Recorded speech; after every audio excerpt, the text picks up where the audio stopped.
สบายดีพ่อแม่พี่น้องชาวแขวงหัวพันและต่างแขวงทุกๆคน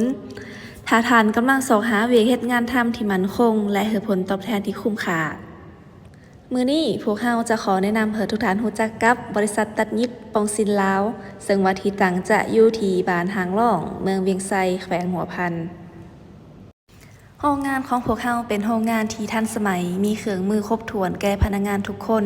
นอกจากนี้ยังมีสวัสดิการดีๆครบถ้วนอีกด้วยสำหรับคนที่ยังตัดยิบบ่เป็นฐานบ่ต้องกังวลเลยเพราะว่าโรงงานของพวกเรามีห้องเรียนยิบจะสอนให้จนเป็นขอเพียงแต่ฐานมีใจรักในการเรียนรู้ทีมงานตัดยิบของพวกเราก็พร้อมที่จะสอนและจับมือฐานให้กลายเป็นสาวยิบที่มีฝีมือในอนาคตเรื่องรายได้พวกเราให้ความสำคัญเป็นอันดับหนึ่งสำหรับรายได้เริ่มต้นแม้นจะได้เกือบ3 ล้านกีบต่อเดือนและพิเศษไปกว่านั้นเงินเดือนของฐานจะถูกปรับขึ้นในระยะการเฮ็ดเวียกก็คือ3 เดือน 6 เดือน 1 ปีและ 2 ปีซึ่งทั้งหมดที่กล่าวมานี่แม้นยังบ่ทันรวมเงินขยันเงินตำแหน่งและเงินอุดหนุนอื่นๆที่จะช่วยให้ชีวิตการเป็นอยู่ของทุกคนดีขึ้นเรื่อยๆนอกจากนี้แล้วยังมีสวัสดิการอื่นๆก็คือมีประกันสังคมมีหอพักให้อยู่ฟรีมีอาหาร3 คาบต่อมื้อมีรถรับส่งซ้ำเหนือและเวียงไซ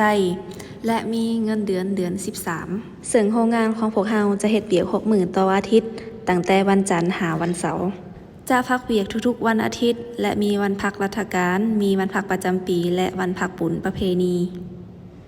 ทางบริษัทของพวกเราบ่จำกัดวุฒิการศึกษาเพียงแต่อายุ15 ปีขึ้นไปก็สามารถสมัครได้เพียงแต่ฐานสำเนาปึ่มสำมโนครัวและรูป3x4หลังจากนั้นสามารถเข้ามาสัมภาษณ์ตัวจริงใดที่บริษัทหรือสำหรับคนที่อยู่ไกลก็สามารถติดต่อสอบถามข้อมูลเพิ่มเติมได้ที่020-9521-6393หรือ020-9236-5693โรงงานของพวกเรายินดีต้อนรับทุกๆท่านมาเฮ็ดเวียกนำกันเด้อ